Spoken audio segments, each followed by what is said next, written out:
Hi, welcome to your tour of the Iowa City Animal Shelter. Well, this is our lobby. This is where we put all of our donations. So if there's ever anything you ask yourself, maybe you can help us with, you can donate items to us. Used towels are always welcome. Cat food, dog food, anything like that that you can be like. Hi, this is the lobby area. This is where our customers come when they're ready to submit their applications. We have a wide range of handouts available to the public. And this is also the adoption desk. So when they're ready to adopt their animal, they'll come up here to the front desk and fill out all the paperwork. We also sell dog tags, cat tags, and dog park passes. This is a listing of all the donors who helped to complete the building. And this is our adoption hallway. We're going to take a look and we're going to walk on down and we're going to meet some of our adoptable animals. Our building is about 6 years old. We used to be located on Sand Road, about 5 miles out in the country. And we needed to be a little closer in town. So we were given this piece of property by the city. This is our small mammal room. It is equipped to take care of all those small little animals like rabbits and parrots and guinea pigs. And we can even take care of reptiles. One of the cool things we did in this room, we noticed along the walls all the way around is a bunch of electrical outlets. Because if you're taking care of snakes and lizards and things like that, they usually need a heat source. So we needed to make sure we had plenty of electrical outlets for this room. And here is Bowie. We're gonna pop on in and say hi to him real quick. Hi, Bowie. What's going on?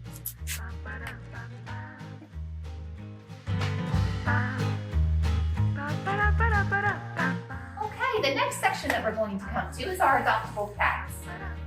And one of the things that you're going to notice is that our cats, most of our animals are behind glass. And that's a safety feature, not only for our animals, but also for you. So that way we don't have anybody putting their fingers into the cages and accidentally getting bit. And it also cuts down on disease transmission. So when you look at our adoptable cats, they have 2 stories. They have an upstairs and a downstairs. And you're gonna notice they all have fresh water, they have food, a litter box, toys, and then something soft to lay on. Now we're gonna go take a look at our colony cat rooms. Back here in the corner is what we have, is what we call a colony cat room.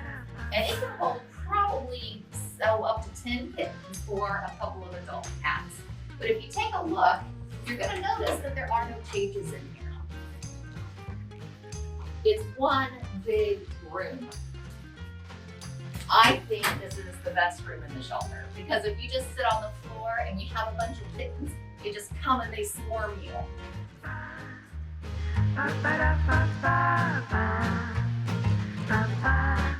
So we have 4 adoptable cat rooms, and they all have names. We try to divide our adoptable cats by personality. So here you're going to notice the kitten room.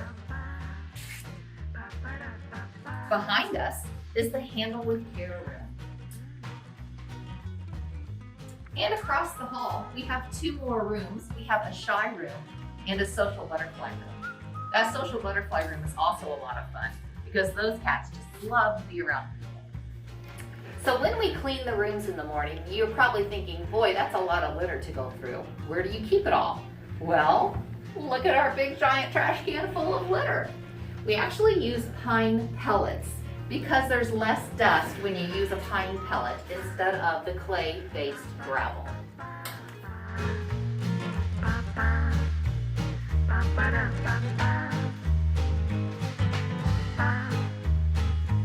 The next thing we're going to visit is our adoptable dog room. Be prepared for some noise. So this is the corridor that our adopters get to walk down in order to view the animals. And then inside, actually with the animals, is for staff only, for volunteers. If you find an animal that you really like, we have what's called a meet and greet room that you can hang out in. And you can get to know the dog a little bit better. So it looks like this.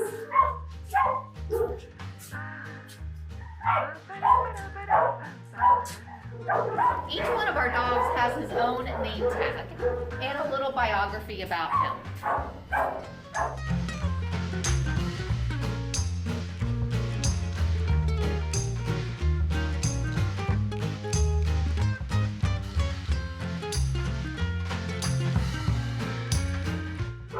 This is for our volunteers. So when our volunteers come in to walk the dogs, they look at their cage number. So Monty would be in cage 7. So then they would go to basket number 7 and they would pull it out. And all of the supplies that they need to walk Monty are in this basket. So there's a brush for him, there's a leash and a harness. And then we also put up an out walking sign so the staff knows where that dog is. Our next stop is what we call the grooming room, but it's really kind of a toy storage room. Come on in. We have a great sink, so the doggies can walk right up the steps and get into the tub. But the fun part is where all of our toy storage. We've got toys everywhere. We've got dog puzzles, things to keep them active, tons and tons of soft toys, collars and leashes and harnesses. And then of course over here we've got our grooming supplies. The shampoos, the brushes, the towels, and you can't forget your squeaky toys. Okay, that completes the tour of the public side of the building. But because you're a part of the Animal Heroes Club, we're gonna see the other side of the building, the stray side. Welcome to the laundry room. This is the busiest room in the entire shelter. You can imagine how much laundry we go through because our animals get clean beds and clean food bowls every single day. So that means we do a ton of dishes. We are stockpiling soap. And then of course our washer dryer runs non-stop. Lots of laundry to do here at the shelter. Let's take a look at the food room. So thank you to the Friends of the Animal Center Foundation. They help support our food program so that our dogs and cats can eat the same type of food every single day. And that helps their bellies not get upset. So if you walk on into the food room, we've got lots and lots of food. And quite a variety of bowls.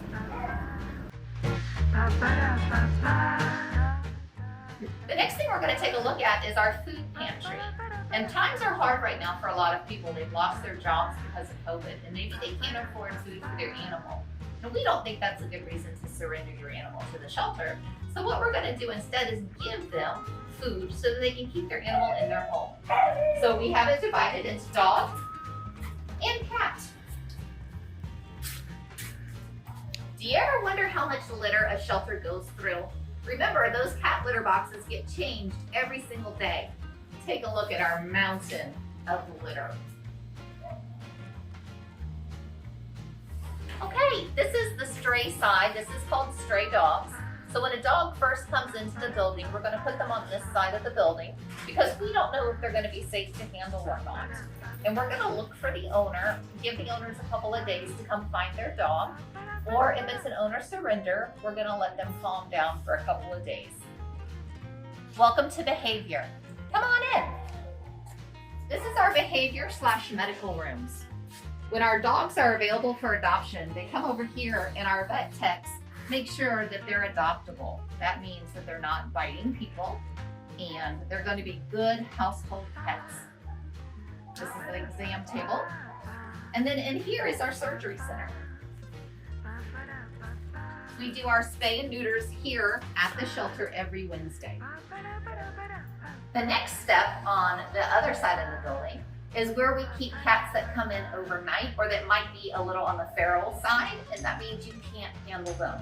A feral cat is not used to people and they can be dangerous if handled incorrectly. Let's go take a look at their room.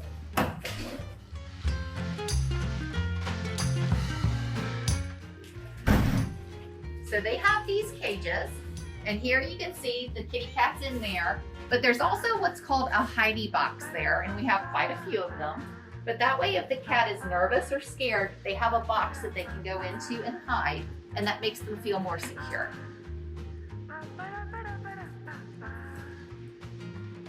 Right across the hall from here, we have our cat ISO, which is like a hospital room for cats. It also has the same kind of caging in here. And the good part is we don't have any sick cats right now.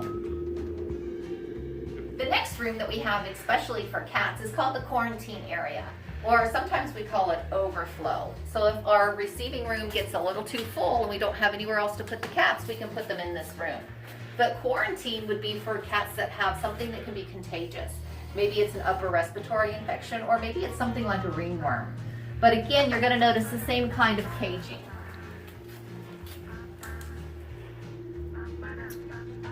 And then right across the hall is what we call receiving. So when the cats first come into the building, they're going to spend some time over here in this room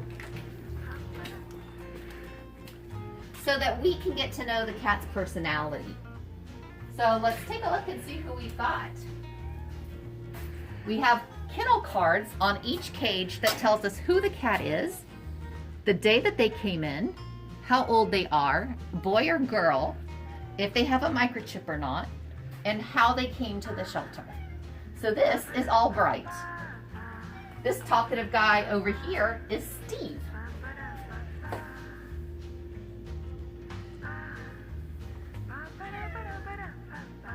Okay, that's the end of the tour for the stray side of the building. You got to see portions of this shelter that most people don't get to see.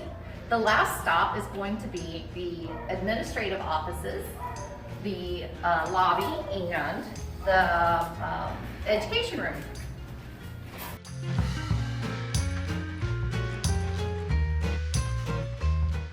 And here's all of our lovely snowmen getting ready to go home.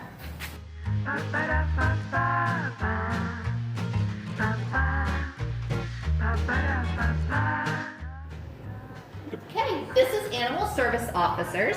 This is their desks, and these two officers make sure that everybody is following the ordinance in the city pertaining to animals.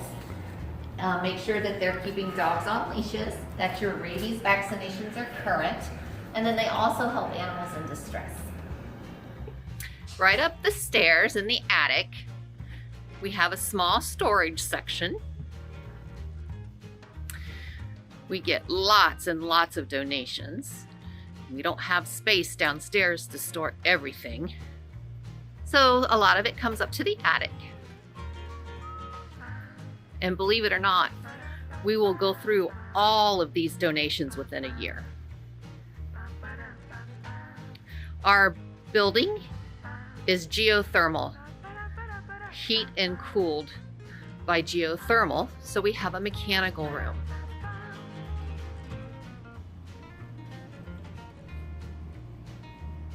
Runs all the way to the back of the building. And this is what keeps the animals comfortable all year round.